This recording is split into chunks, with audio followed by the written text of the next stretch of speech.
Right. We can start. Thanks. So in the module 108, we discussed regarding the DFA applications. The first one the first DFA application is compiler optimization, which we are seeing in the course. Second one is software verification. In software verification, we can verify whether an assertion will pass or fail. The third one is anti-pattern detection. In this, we look for certain kinds of patterns in the code, which are like mostly common which are mostly common present in the codes.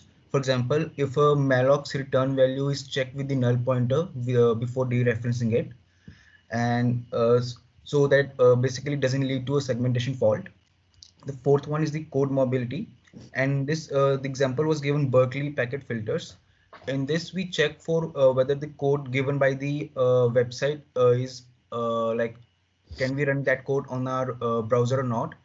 So in this, what we do, we process the code in the kernel mode and we see whether it is harmful or not. So the main topic of this module was the interaction of the various DFA transformations. So in this, what we see various examples in which we see that one DFA transformation leads to another. But there are also examples in which they behave in a destructive way. One DFA interferes with another. So for example, we see a deep common sub-expression example. In this, there were two basic blocks. First, initial basic block was having statements T1 is equal to A plus B and C is equal to T1 plus D. And second basic block was having T2 is equal to A plus B and E is equal to T2 plus D. So if we apply common sub-expression first transformation, then we can see that we can replace T2 with T1, which enables another DFA transformation, copy propagation, which enables the second statement of the second basic block E is equal to T2 plus D. We can replace it with T1 plus D, and this enables the third transformation, common sub-expression, replacing the last basic block with E is equal to C. So this way these three transformations incoherently gave the final result with the replacement of the last basic block with E is equal to C. And then we again saw another example of constant propagation and dead code elimination incoherent. In this example, we had the CFG x is equal to first basic block x is equal to 10, then followed by x greater than 0. Then it was having two branches. The true branch was y is equal to 20 and the false branch was y is equal to y plus a, and they both met at z is equal to y. So if we apply the constant propagation at the second basic block, which was x greater than 0, we can see that x is always positive, and we can replace x greater than 0 with 10 greater than 0. And after this enables the dead code elimination transformation, leading to the elimination of whole of the false branch. And we can see that finally applying the constant propagation, we can conclude that z is equal to 20, the last basic block. Then there was the example of destructive DFA. In this, the first basic block was t is equal to 2 into a, and the third one is followed by b is equal to 3 into t. So basically, we can see that b is 6 into a. But here we have two options to apply transformations. First was strength reduction. In strength reduction, the first basic block, which is t is equal to 2 into a, can be replaced with t is equal to a left shift 1.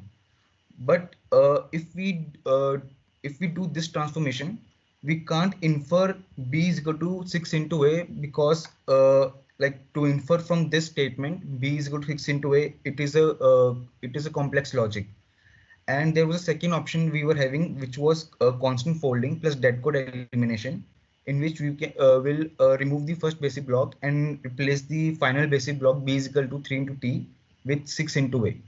So sometimes DFA transformations interfere like constructively and sometimes destructively, and because of this reason, the phase ordering problem arises. In this, what happens if two or more transformations mutually interferes with one another? The order of their execution is consequential. So one may enable other, or one may disable other. So, but this problem is a hard problem, and there is no efficient algorithm present for it. So, in practice, there are two approaches which have come, which are practical.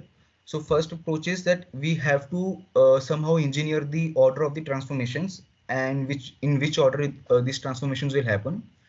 And the second one is we have to define a meta fixed point loop, like in a predefined order of transformations in which these all transformations will happen and keep on happening for a long time. uh, but the problem of this approach is that it will take a long time to converge. And third one is to explore all orders of transformation, but this option is currently out of scope, and is currently research is going on this option. Now we come on to the module 109.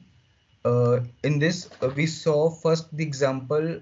In this module, we saw the example where the order of executions didn't matter, because any order of execution gave the same result. So example was x is equal to 10, then the basic block x greater than 0, the true branch x is equal to 20, and the false branch x is equal to x minus a, which is loop with the x greater than 0 basic block, and then these two meet at z is equal to x. So if we see, the basic block x greater than 0 has two incoming branches from the x is equal to 10 and from its successor as x is equal to x minus a. So if we try to apply constant propagation on this basic block, we'll get the value bottom for the variable x, because it has two incoming branches. First is for the x is equal to 10, and then x is equal to x minus a. So we can't infer that x is equal to 10 on this basic block. So it will give the value bottom for the variable x, which further disables the implementation of the dead code elimination. So now we can't remove the false branch, and finally we get the final value of the variable x bottom in the final basic block. But if we reverse the order of transformation, if we first apply the dead code elimination, then that also will give the same result. So the potential, so in this case, what is the potential solution? It is the super analysis. Like, we have to do the constant propagation and dead code elimination simultaneously to achieve at a optimal solution.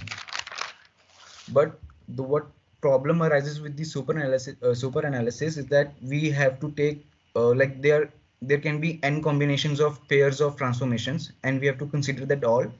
And further all, why to stop at pairs, we can take go for triplets also, and so on. So since we know that compiler logic is already too complex, with this approach it makes further too involved. So again, the common responses which are used in practice are that we have to carefully choose the order in which these transformations will happen.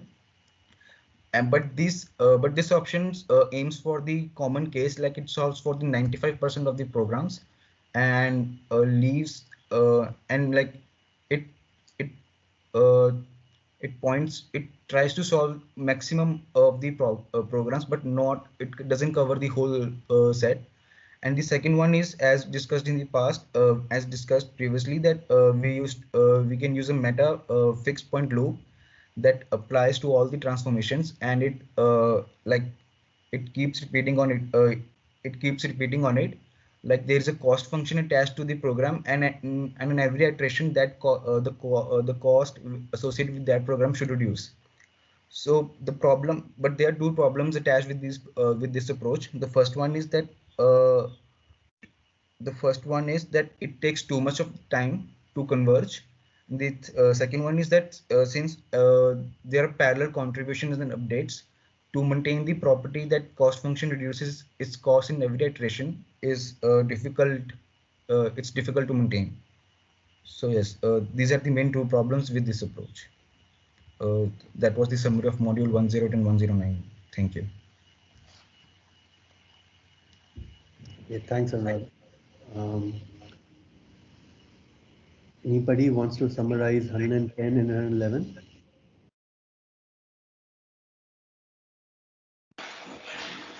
I can do that. Okay, thanks so much. So lecture 110 was about loop inversion.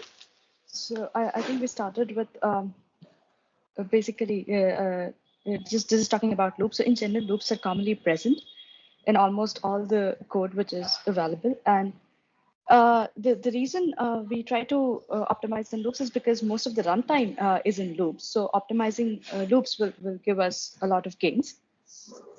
Then we talked about one example of loop inversion where there was a for loop on one side. Essentially, the program was t is equal to n plus 1, and then there was a for loop going from I equal to 0, I is less than n, I plus plus, and assigning, there was an A array, and the value at index I was assigned t in this for loop. So the second version of this program was conversion of these for loop into do while loop. So essentially, these two versions are same structurally, or they're functionally equivalent. That is, they would give the same output, but in terms of structure, they are different. And what we did is we generated a control flow graph for both the versions of the program. And if we look at the second version, in general, we see that the second program is actually bigger in terms of the code size, but it is it has one conditional branch. It has one branch less than the version 1 of the code. So I probably do not, I mean, I cannot show this control flow graphs, but if we look at the pictures, what we observe that program 2 has just one conditional branch inside the loop body, but in program 1, there is one conditional branch and one unconditional branch. So the one unconditional branch in program 1 will be from the last basic block, which was AI equal to T, to the conditional block where we are checking I is less than N.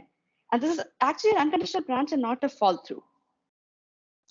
So in general, as I said, in the version 2, we are saving one branch in program 2, even though we add some additional basic blocks or some additional instruction before the loop. And generally what happens is branch is one of the most expensive instructions. And if we optimize or if we save on one branch, that is probably going to give us better gains compared to like talking about any other instruction. So then we talked about the general example of converting of loop inversion, not restricting to one particular example. So in this case, we discussed for loop. The general structure of it looks like for, then there is an initialization part, conditional part, and step, followed by the body of for loop.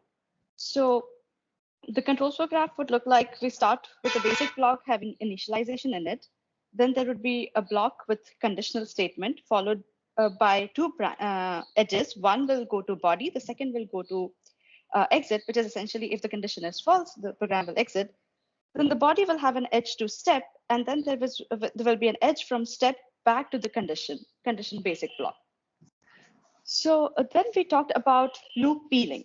So essentially, loop peeling, in this case, we talked about peeling the first iteration of the loop, which essentially means that we'll take one iteration of the loop and put it before the header of the loop.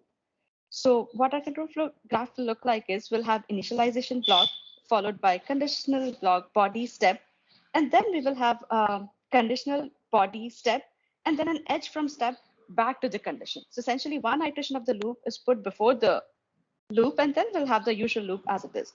So this was example of loop peeling, and in fact loop inversion is a special form of loop peeling. So in this case, we also give a general structure of loop inversion. How would that look like? We will have initialization followed by a conditional block. It will have two edges, one going to false. So if it is false, then it will be going to exit. The second one will go to body followed by step, condition. And then after condition, there will be two edges, one going to exit and the second one going back to the body of the loop. So in general, these two codes are functionally equivalent, but the structure is different. And loop inversion it's a very common case. It saves branches in loop body, and also it is applicable to every loop because we're not making any assumptions when we are making this change. So yeah, the other part is in general developers are used to writing for loops, so it's a common case, and optimizing this actually going to give us gains, yeah, because of its general applicability. So then, yeah, I think we applied the same loop inversion thing on the previous example that we discussed using this general structure. And the conclusion was optimization that makes a loop faster are usually very consequential. And this so much effort has gone into it. So then then there's lecture module 111, where we talked about introduction to natural loops and dominators. So first thing is we want to define what is the loop, and the goal of this exercise is to essentially we want to define a loop and graph in terms of like theoretical terms on the control flow graph, and we want to define loop in such a way that it's not sensitive to input syntax or uniform, like whether it's a for loop, while loop. We probably want to ignore those things and want to define it in a more theoretic sense. So there, I think so introduce the idea of canonicalization. So we want to canonicalize the structure of the program so that many different types having the same canonical structure can have the same single algorithm. And this idea holds true for intermediate representation also, because an intermediate representation, intermediate representation is also sort of canonicalization. We have lots of source languages, and then we try to come up with one or limited number of intermediate languages such that we try to preserve a majority of the structure. And the languages which have sort of same sort of the structure, they will have, yeah, I mean, most of the properties will be retained in the intermediate representation as well.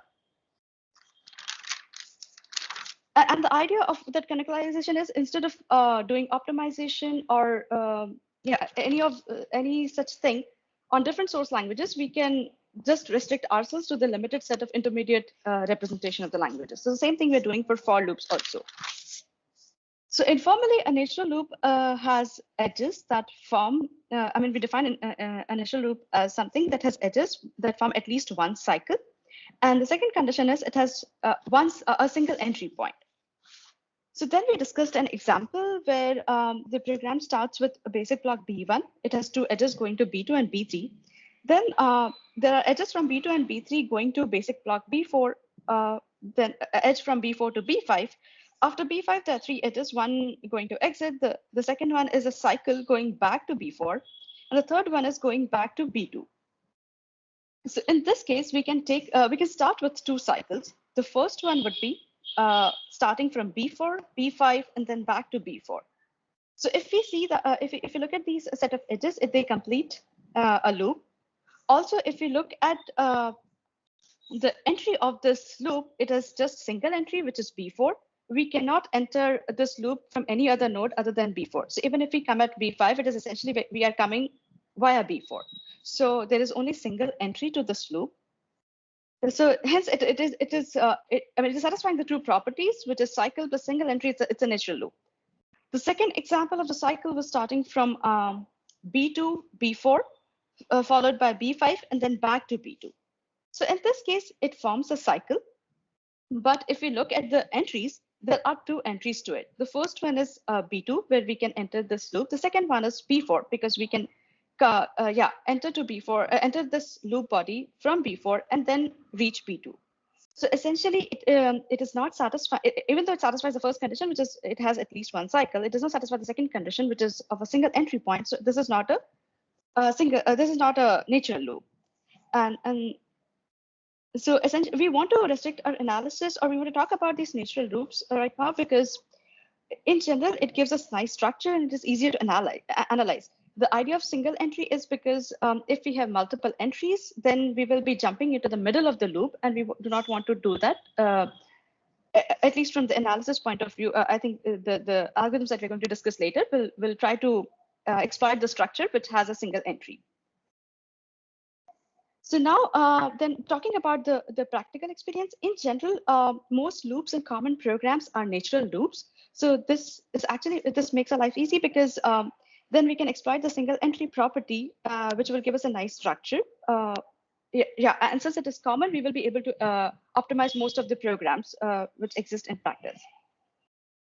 The next discussion was about dominators. So a node D dominates node N in a graph if and only if it satisfies two conditions. The first one is every path from the start node to node N should go through D. And the second condition is it's a reflexive condition. So essentially a node should dominate itself. So again, taking back the previous example, the same control flow graph where we have B1 to B5 nodes, we talk about what are the dominators of N. And we see that B1 is the dominator of N because it is the entry node. And whenever, I mean, every path which reaches N will have to go through B1. Then the second one is talking about B2. So B2 does not dominate N because we can reach N without going through B2. And there is a path that exists, which is essentially B1, B3, B4, and N. And we can reach N without going through B2. Same is the case for B3. B3 also does not dominate N because there exists at least one path that we can use to reach N without going through B3. And then B4 dominates N because there is no path that goes to N without going through B4. And finally, since it's a reflexive relation, so we see that N dominates N. So, yeah, I think. Yeah. Okay, wonderful. Thanks. Thanks, Sonu. Thanks, Anurag, for the nice summary.